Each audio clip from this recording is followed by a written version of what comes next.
নমস্কার, আশা করছি আপনারা সকলে খুব ভালো আছেন।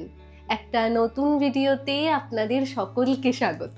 এখন বিকেল 5টা বাজে, আমি আর মামনি আজকে যাব শপিং করতে। তো মামনি যখন ব্যাঙ্গালোরে ছিলেন তখন এই দিনগুলো খুব মিস করতাম জানেন, কারণ কোনো টুকটাক দরকার হোক অথবা কোনো বড় ইনভিটেশনের জন্য শপিং করা হোক বা বিয়েবাড়ির শপিং, এই সমস্ত জিনিসের জন্য মামনির সাথে মাঝে মধ্যেই আমরা বেরিয়ে পড়তাম। তো আজকে সেই রকমই কিছু দরকারি জিনিস কিনতে আর এমনি একটু টুকটাক মার্কেটিং করতে আমরা বেরোচ্ছি। মামনিকে ওদিকে রেডি হয়ে থাকতে বলেছি, আমি রেডি হয়ে গিয়েছি। আজকে একটা হোয়াইট কালারের কুর্তি পরেছি। তো চলুন দেখি মামনি রেডি হয়েছে নাকি। বেরিয়ে পড়েছি শপিং করতে। এবার যাব টোটো ধরে এখান থেকে। আমার স্কুটিটা শিখে নেওয়া খুব জরুরি ছিল বুঝলে, তাহলে আমরা বাড়িতে স্কুটি আছে তাও টোটো ভাড়া করতে হবে। সেটাই, না হলে মন চাইতো আর আমরা স্কুটি নিয়ে বেরিয়ে পড়তাম। আস্তে আস্তে শিখতে হবে। হ্যাঁ, আজকে হাতে অনেকটা সময় নিয়ে বেরিয়েছি, দেখা যাক কি কি করা যায়। চল, আমরা যাচ্ছি এলআইসির দিকে।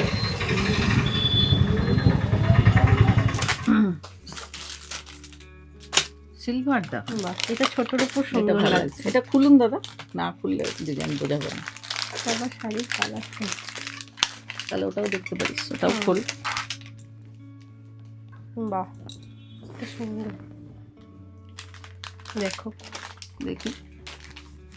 হ্যাঁ ভালো লাগছে বলো। পরে দেখ, না হলে পরবি। হ্যাঁ, পরে পরে একবার দেখতে পারি। এটা পরে দেখ বানাচ্ছ কেমন লাগছে। এটা যে তোমার শাড়ি কালার হচ্ছে, ভালো লাগছে। খারাপ লাগছে না, ভালো লাগছে। এটা এটা বেশি গর্জাস লাগছে। আর একটা নিচেগুলো আবার খুলে খুলে দেখে না দাও। এইটা আমি তো তোর পছন্দ জানি, ওইটাই তোর পছন্দ হবে। এটাই ভালো লাগছে, সিলভার শাড়ি। সব থেকে বেশি ব্রেসলেট, এটা কালো। আচ্ছা, ব্ল্যাক। তুমি একটা নেবে মামনি? না না, আমার সব বয়স্ক লোকদের পরে না। তাহলে পার্লের কিছু নেবে? পার্লের হার দেখি না, আগে তোরগুলো হোক। সামনে বিয়ে বাড়ি আছে, তোরগুলো হয়ে ইনভিটেশন যাক। তো আজ না হয় কাল আসবে। তোরগুলো আগে হয়ে যাক। এটাই নিয়ে নি। এটাই একবার দেখি পছন্দ হয়ে গেছে। আর এটার সাথে এই যে কানে আছে এগুলো, আর এটাও ভালো। তুই তো ছিমছাম পড়তেই পছন্দ করিস, হ্যাঁ। তোর জন্য এটা ঠিক আছে। শুধু সাদা চুড়ি নিয়ে এটা যদি বর্ডার করে বা মাঝখানে এটা পরে সামনে পিছনে সাদা চুড়ি পরলে ভালো লাগবে ভালো বলো? লাগবে, হ্যাঁ সুন্দর লাগছে। চুর, হ্যাঁ চুড়ের মতন, ঠিক। বাহ, খুব সুন্দর। বাহ, ডিজাইন গুলো খুব সুন্দর।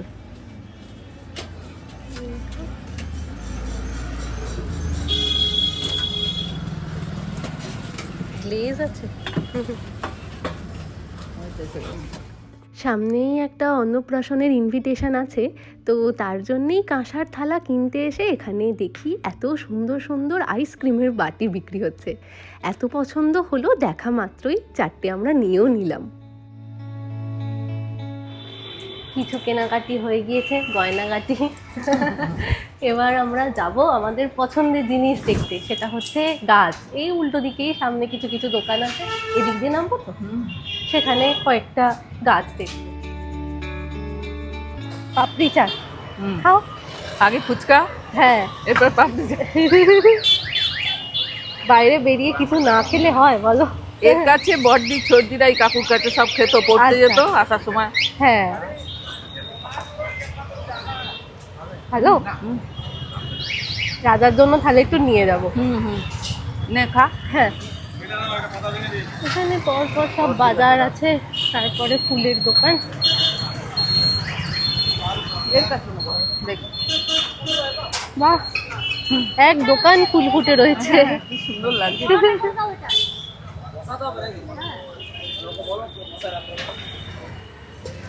বেল ফুলের গাছ এসেছে ভাই, বেলি ফুলের গাছ এসছে। ওই সাদা ফুলও কি ফুল মামানি? ওগুলো শীতের, ওগুলো আর কি হবে না। কাজে লাগবে না। চন্দ্রমল্লিকা, ওই সাদাটা তো? না না, ওইটা না, এই সাদাটা। এইটার নাম কি গো? পিটুনিয়া। জানতাম, ভুলে গেছি। আচ্ছা, এই জুঁই গাছগুলো কি ঝাড়ঝাড়ি হবে না লতানে হবে? ঝাড় হবে। কেন লতানে নেবো না, আমাদের ছাদে লাগাবো তো। লতানে এটা হলে জুঁই? মুশকিল। এটা বেলি, এটা বেল। আচ্ছা, জুঁই ফুল ফুটে আছে কোনটা সেটা দাও। ওই তো পড়ি ফুটাগুলো তো হ্যাঁ। ও, এটা থেকে এই গাছটা ভালো? কোন গাছটা ভালো না? গরম পড়লে ঝাড় হবে। কত করে সব একই দাম? বাহ, এটা বেশ ছড়িয়ে আছে। এটা? হ্যাঁ, 60 টাকা, 50 টাকা, 100 টাকা। ওই যে পরপর তিনটে রাখছি, দেখ কোনটা। গাছ এটাই ভালো। গাছ যেমনই নিয়ে যাও তোমার হাতে ভালোই হয়ে যাবে। না না, সেটার কথা না। ভালো লাগবে এটা। এটা বেশ ছড়িয়ে আছে মনে হচ্ছে নাকি, মানে পাতা শুকিয়ে গেছে। ওইটার পাতাগুলো শুকিয়ে গেছে। জল পড়লে ঠিক হয়ে যাবে। হ্যাঁ, এটা ছড়িয়ে আছে। এটা ভালো লাগছে, এটা নিয়ে নি। কি ভালো লাগছে দোকানটাতে। হ্যাঁ, চারিদিকে শুধু সবুজ আর ফুল। জায়গাটা হচ্ছে মেদিনীপুরের এলআইসির কাছে পরপর সারি দিয়ে কতগুলো ফুল গাছের দোকান আছে না, এগুলো সেইগুলোই। তো এখানে দেখছি ফুল গাছের পাশাপাশি নানান রকমের ফলের গাছ, আবার সবজির গাছও বিক্রি হচ্ছে। আমাদের ছাদ বাগানের বেগুন গাছটা তো খারাপ হয়ে গিয়েছে, ওটা পুরো মারা গিয়েছিল। তো সেই জন্য মামনি এখান থেকে দুটো বেগুন গাছের চারাও নিয়ে নিল। চলুন, আজকের মতন মন ভরে আমাদের দুজনের শপিং করা শেষ। এবার আমরা ফিরবো বাড়ির পথে। বাড়িতে গিয়ে একটা স্পেশাল রান্না করব ভেবেছি। আজকে একটু হানি গার্লিক চিকেন বানাবো ভেবেছি, রাজার ইচ্ছা হয়েছে। সাধারণত বোনলেস চিকেন বাড়িতে এলে চিলি চিকেনই খাওয়া হয়, তো আজকে একটু অন্য রকমের করতে ইচ্ছা হলো। আমি এখানে বোনলেস চিকেনকে ম্যারিনেট করে রেখেছিলাম ওই 20 মিনিট মতন। তো ম্যারিনেশনের জন্য আমি এখানে গোলমরিচের গুঁড়ো, একটু নুন, আদা বাটা আর রসুন বাটা এটাই দিয়েছি। রসুন বাটাটার পরিমাণটা একটু বেশি দিয়েছি যাতে রসুনের ফ্লেভারটা আসে। এখানে তেল গরম করতে দিয়ে দিয়েছি। এবার আমি একটু হালকা করে এটাকে কোটিং করে নেবো, বেশি না। অল্প একটু ময়দা দিলাম, ময়দাটাকে ভালো করে যাতে একটা খুব পাতলা লেয়ার হয়। ও হ্যাঁ, আমি এর মধ্যে একটু লেবুর রসও দিয়েছিলাম, বলতে ভুলে যাচ্ছি। তো ওই 20 মিনিটের মতন রেখে দিলেই হবে। হাতে বেশি সময় থাকলে বেশিক্ষণের জন্যও ম্যারিনেট করে রাখা যায়। এই যে একেবারে হালকা করে কোট করে নিয়েছি, একটা দেখলেই বোঝা যাবে, একদম হালকা। তেলও এদিকে গরম হয়ে গেছে, এবার একে একে ভাজতে শুরু করব। আসলে এই বোনলেস চিকেনের টুকরোগুলোকে নিয়ে আসা হয়েছিল চিকেন পপকর্ন তৈরি করব বলে, সেই জন্যই এরকম ছোট ছোট। তো শেষমেশ আর চিকেন পপকর্নও তৈরি করা হলো না, আর রাজারও অত ডিপ ফ্রাইড কিছু খেতেও ভালো লাগছিল না। তাই ভাবলাম যখন চিকেনগুলো আছেই তখন একটু গার্লিক চিকেন তৈরি করে নেওয়া যাক, একটু নতুনত্ব হবে আর একটু রেস্টুরেন্ট স্টাইলও বানানো যাবে। চলুন, আমার একটা ব্যাচ ভাজা হয়ে গিয়েছে, এবার সেকেন্ড ব্যাচটা ভাজবো। আমি এর আগে কখনো চিলি চিকেন বানাইনি।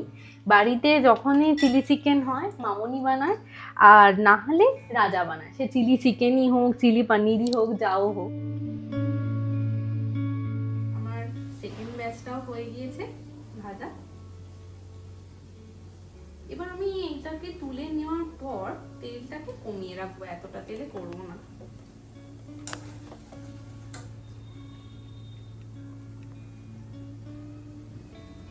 হয়ে গেছে, আমি তেলটা কমিয়ে দিয়েছি। এবার অনেকটা পরিমাণ রসুন দেবো, গার্লিক চিকেন তো। আর রাজা রসুন খেতে ভীষণ ভালোবাসে, সে বার্ন্ড গার্লিক ফ্রাইড রাইসই হোক কিংবা চিকেন, খুব ভালোবাসে।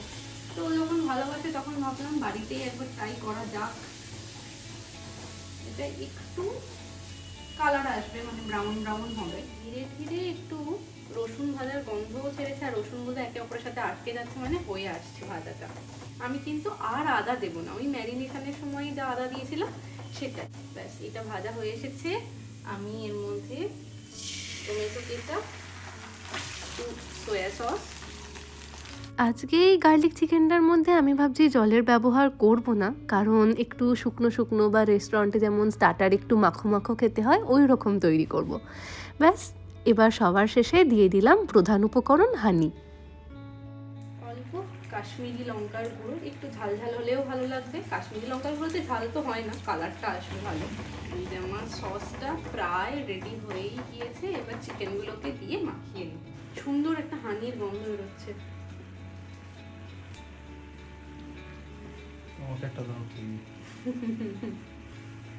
তুমি খাবে একটা? না না, আমি একেবারে এই সসের সাথে মাখানোটাই খাবো, ওটা বেশ ভালো লাগে।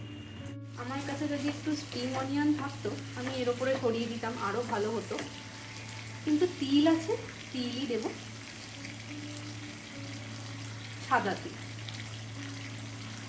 ব্যাস রেডি।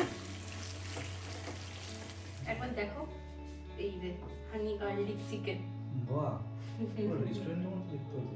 ভালো লাগছে? আমাকে দেখেই খেতে পেয়ে গেল।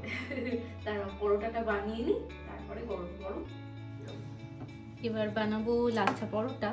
তো দিদি আটা মেখে এরকম লেচি করে দিয়েই গেছে, মনে হচ্ছে এটার থেকে ছোট ছোট হবে, দেখা যাক। আমি এর আগে 2 বার বানিয়েছিলাম, যখন আমি চাকরি সূত্রে বাইরে থাকতাম, মানে কলকাতায় থাকতাম, তখন জানেন তো আমাদের অর্ধেক দিনে ব্রেকফাস্ট আর লাঞ্চ একসাথেই হয়ে যেত। অর্ধেক দিন না, মানে ছুটির দিনগুলোতে, কারণ ঘুম থেকে উঠতে উঠতেই দেরি হতো যেহেতু ছুটির দিন। তারপর ভাবতে ভাবতে সময় চলে যেত যে কি খাবো ব্রেকফাস্টে। ব্রেকফাস্টের যখন ভাবা শেষ হতো তখন 12টা বেজে গিয়েছে। তারপরে আমরা ভাবতাম 12টা তো বেজেই গেছে, তাহলে একেবারে লাঞ্চ করে নেব। তো লাঞ্চে কি খাওয়া যায়? পরোটা খাবো। পরোটার জন্য কি কি লাগবে সেই সব সবজি কিনতে কিনতে হয়ে যেত একটা। তারপরে সেই সবজি আসবার পর আমরা খাবার বানাতাম, খাবার বানিয়ে খেতে খেতে বিকেল 4টে, এই অবস্থা ছিল। বেলতে হবে।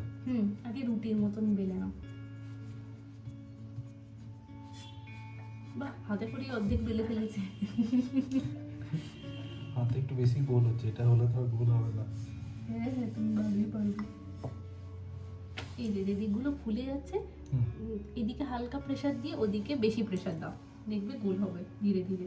আর তোমার মনে মনে একটা শেপ কল্পনা করো, গোলটা কোন দিকে টানলে হবে। বাহ, দারুণ বেলেছো। একটু এই জায়গাটা মোটা আছে, এবার এই জায়গাটা টেনে নাও। দেখো পুরো গোল বেলেছে ফার্স্ট রুটি। আচ্ছা, এটা তো আমি আগে জানতাম না, কিন্তু এমনি নিজের থেকে দেওয়ার চেষ্টা করতাম, হতো না। বাহ, এখানটা সুন্দর বেশি গোল আছে। বেলেছো। আমি এত গোল বেলতে পারবো না, তুমি এত সুন্দর বেলেছো। ঘিটাকে ভালো করে একদম মাখিয়ে দেওয়ার মতন মাখিয়ে দাও, দিয়ে ময়দাটা এরকম গুঁড়ো করে ছড়িয়ে দেবে। ঘিয়ের যে চিপচিপা ভাব, তার জন্য তোমার একটার সাথে একটা লেয়ারটা চিপকে যাবে না। ময়দাটা গুঁড়ো থাকছে মানে সেপারেট থাকবে। ওরকম মতে ছড়াবো, হ্যাঁ, নুন ছড়াবো, একটু স্প্রিঙ্কল করার মতো। আর একটু বেশি করে ছড়াবো।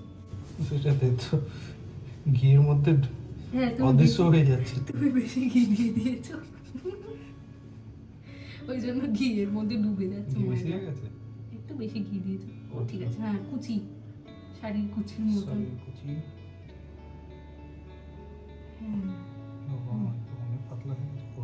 হোক না, যত পাতলা লেয়ার করবে তত বেশি ক্রিস্পি হবে। আমি মরতে পারবো না আমার। এইটা এরকম করো, মোড়ো। হ্যাঁ, আর এইটা তুমি ডান হাতে টেনে ধরো। এবার তুমি ওই আঙুলটা ঘোরাবে আর এইটাকে পেঁচাবে, এটাকেও পেঁচাতে থাকো, তাড়াতাড়ি হবে। ব্যাস, হয়েছে। দাঁড়াও, এটা চিপকে যাবে তো, এই যে দেখো চিপকে যাচ্ছে, ওই জন্য একটু করে বেলে বেলে একটু একটু করে বেলতে হবে, একটু করে ময়দা দিয়ে চেঞ্জ করতে হবে। আমি একটা লেয়ার দিয়ে করেছিলাম প্রথমবার যখন একটা করেছিলাম। লেয়ার দিয়ে করলেও ভালো হয়। যারা বেশি ক্রিস্পি চায় তারা আরো একটু বেশি লেয়ার হয়ে গেছে। পরোটা বেলা হ্যাঁ, একটাই যখন সুন্দর হয়েছে, সুন্দর হয়েছে। গোল হয়েছে। এবার সেঁকতে শুরু করব। তাওয়াটা এতটাই বড়, এটাতে পাশাপাশি দুটো সেঁকা হয়ে যাবে। প্রথমে এটাকে ভালো করে সেঁকে নেব, তারপর ঘি দিয়ে একটু ভাজবো, কারণ এর মধ্যে তো অলরেডি ঘি আছে, বেশি ঘিয়ের ব্যবহার করব না।